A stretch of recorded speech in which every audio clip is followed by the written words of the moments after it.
To begin, there are the institutional bullies. Now, the right has lost a lot of the institutions. Most of my books are about institutions, the university system or Hollywood or the media. The reason that the right has lost is because we think individually and the left thinks institutionally.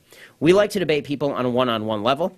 We'll go door to door. We'll talk to anybody. We'll have a discussion with people on that individual level. Whenever you see somebody getting sucked into a Facebook conversation with a leftist friend who's never going to be convinced, it's always a conservative. You don't see leftists getting sucked into these conversations because leftists are too busy taking over the media. The left thinks institutionally. The left wants a top-down dictation of policy. They understand something that we don't. Because they think institutionally, because we don't think in terms of top-down control, and the left is fond of doing so, they think in terms of, instead of let's debate one-on-one, we'll take over the university system, and then we'll use it as a club to leverage millions of young people to believe that right-wingers are bad human beings. Or we'll take over Hollywood, and then we will force everybody who is mildly conservative out of Hollywood in order to leverage our points of view down the throats of the American people. They do it with regard to nonprofits, too. They combine with the government. Look at what President Obama just did in shifting his campaign into a 501c4 lobbying group. He also opened the door, by the way, in an executive order to actually funding that lobbying group from the government. President Obama is somebody who really understands the battle. He understands the fight. He's very, very smart. And he understands that he can use outside institutions like Media Matters. He can use outside institutions like Organizing for Action, what was Obama for America. He can use those institutions to push positions he cannot do as President of the United States. He combines with those institutions to push forward that agenda and to silence people and to launch boycotts and secondary boycotts against anybody who disagrees. We now live in a country where if you abide by the basic laws of economics, you are an enemy of this administration. If you are Phil Mickelson and you say, the taxes in California are too high, I'm leaving, then you are told that you are somehow a bad person. There's something wrong with you. Now, there are a lot of people who have left California because the taxes are too high. I'm paying those high taxes. I think every day about whether to leave California because of the tax rate. That's because economics exist. The left doesn't think they do. So when Wendy says, you know, Obamacare is going to cost money, perhaps we'll have to cut back hours, and the left responds with, if you do that, we'll boycott you. That is not a logical, coherent economic argument. That is an argument that if you disagree with the effects even of what Obama's policies do, with what leftist policies do, then there's something wrong with you. You made a moral decision to cut back those hours, not an economic decision to cut back those hours. Leaving aside the institutional bullies for a second, there are several types of bullying that the left loves to engage in. Their favorite, of course, is racial bullying. They love it. It's their favorite thing. The reason for that is that the left's philosophy is based almost solely and completely at this point on the idea that they stand up for victimized groups. Everything they do is to stand up on behalf of some victimized minority. Blacks, Jews, gays, women, it doesn't matter. If you're a minority, they're standing up for you. What that means is that if we oppose their policies, by necessity, the logic is, we hate blacks, gays, Jews, and women. And that is sort of the philosophy that they trot out. It also means that they treat people who are apostates as though there's something wrong with them. They're not. If you're Jewish and you're a conservative, as I am, you're not a real Jew, because that gives the lie to their entire agenda. If it turns out that not all Jews agree with them, then how can they claim to be standing up for all of these victimized minorities? If Larry Elder is a black man and disagrees with them, then it's because he's not a good black man. He's not good at being a black man. He's betrayed his race. That is the philosophy of the left when it comes to race. Now, what they do, the tactics are really what's interesting here. We all know that they use the term racism far too often. They label things racist that are not even close to racist. Voter ID, not racist. But the left says that you're a racist if you think that maybe, just maybe, they should check the name on the voter form with your ID to make sure that you're not voting for Eric Holder, right? I mean, they think that is a racist thing. What they love to do, their favorite tactic, though, is to take a single flashpoint incident, use the media to blow this up into like the biggest thing that ever happened in the history of humanity, imply that all of America is based on the same racism that caused this incident, and then say, and the solution to that racism is liberalism. Now, one of the best examples we saw of that was last year in the George Zimmerman case. Right? The George Zimmerman case was the greatest case of media malpractice, I think, in American history. I mean, the only one that would even come close is Walter Duranty trying to cover up genocide in the Ukraine. But the attempt by the media, a very clear attempt, to frame George Zimmerman, really frame him, it was obvious and it was politically motivated. It was obvious what they were trying to do. What actually happened in the George Zimmerman case is a Hispanic man was trailing a black man that he thought was engaged in possible criminal or suspicious behavior. He called 911. He got out of his car. When he turned around and went back to his car, he was confronted by the black man, who proceeded to pound this man's head into the ground until he shot him. That is what actually happened. Every police investigation has shown that is what happened. There is nothing to contradict George Zimmerman's account of events. There's not one shred of evidence to contradict George Zimmerman's account of events, which is why he was released in the first place. The media promptly turned this into what Jesse Jackson termed it as: white man tracks down black man, shoots him in back of head. He wasn't shot in the back of the head, he was shot in the chest. George Zimmerman was severely injured in that fight. He was having his head pounded against the pavement. There were pictures of it. The way the media played it is that George Zimmerman had never been injured. George Zimmerman was stalking him for fun and just decided to shoot a black guy for no reason.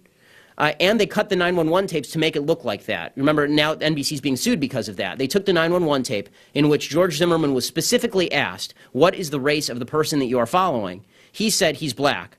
The NBC cut that tape so that what it sounds like George Zimmerman is saying is, he looks suspicious, he's black. They cut out the entire exchange with the dispatcher. He had to be prompted for the race.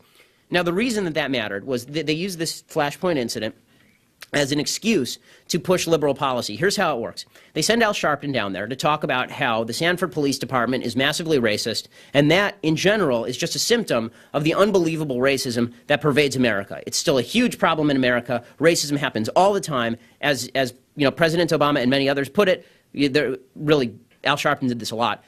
And people in Congress walking on the floor of the House with hoodies.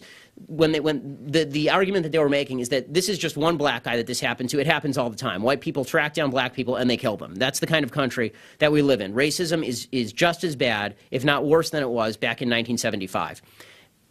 This argument rose all the way to the level of the presidency, right? With the president saying that if I had a son, he would look like Trayvon Martin, which is eminently untrue.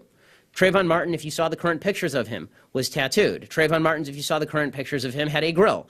I highly doubt you're going to see Sasha and Malia with tattoos or a grill anytime in the near future. But the point that Obama was making was that essentially all black people are treated the same by white people in this country. This is a racist country, and therefore, if you don't believe in my political prescriptions, that's because you hate me for the same reason that George Zimmerman hated Trayvon Martin. It's because I'm black. There was also a secondary attempt here that was really interesting. There's a group called the American Legislative Exchange Council, ALEC.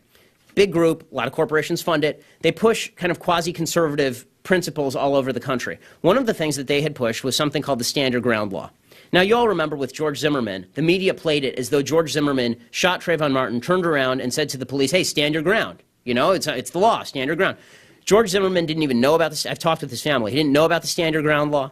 The police didn't cite him, didn't free him under the Stand Your Ground Law. They freed him because there was no probable cause to keep him there.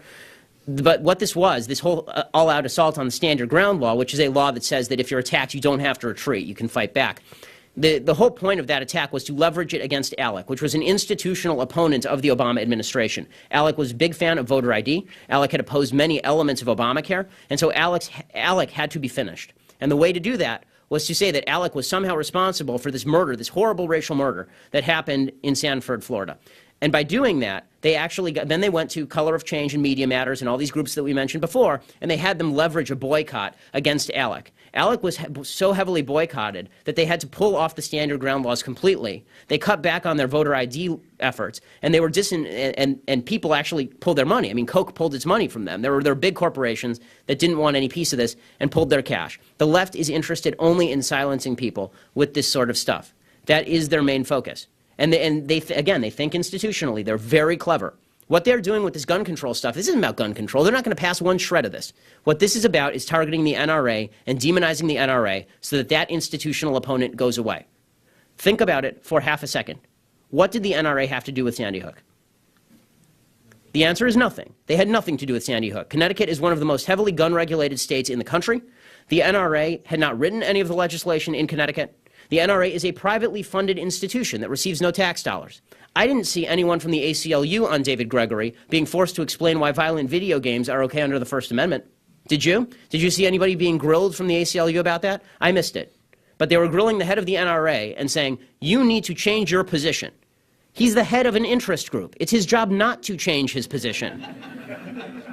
But the left expects that he's going to, and they're going to demonize him until he does because the NRA must be finished. This is their tactical maneuver. We see it on every front. We see it from class warfare on the fiscal cliff. It turns out that we don't want what's best for Americans. We just want to help rich folks. It turns out that, when it comes to sexual politics, it's not that we believe, for good reason, in traditional marriage, for example. It's not that we believe that a child deserves a mother and a father. None of that's true. It's just that we hate gay people, and that makes us horrible and inhumane, and we're just terrible human beings. And we see it with regard to God and secularism. If you believe in God and you believe that your values ought to be expressed in the public square in even the most minute way, it is because you are a thug who wants to hurt people. Now, what all of this does is it justifies the most vile tactics on the left. I think a good example of this, I don't know how many of you saw my interview with Piers Morgan on CNN. Piers is a very good example of this. What Piers does, his tactic has always been to go up there and then say that whoever opposes him on gun policy, he did this to Newt Gingrich last night, whoever opposes him on gun policy, it's because they don't give a damn about the dead kids in Sandy Hook. It is a vile, reprehensible, disgusting tactic. And he uses it on a regular basis. But it really is a microcosm of what the left does on a regular basis. I can't remember the last time that the left didn't use this tactic. When President Obama trots out 7-year-olds to stand behind him as he's announcing gun control legislation, and then he puts on the White House website videos of these same 7-year-olds reading letters to the president, clearly written by their parents. And this is supposed to be a substitute for policy. I'm unaware of the point at which 7-year-olds became the best guide to solving political problems in this country. If a 40-year-old thinks like a 7-year-old, there's something wrong with them. And yet we are supposed to make policy like a 7-year-old would. So when you have a little girl in a red dress shouting into the camera, "No guns, no guns, no guns, no guns," as President Obama does, we are supposed to take that at face value. The left's entire tactic right now is to trot out victims and then claim that we hate the victims so that they can do what they want to do.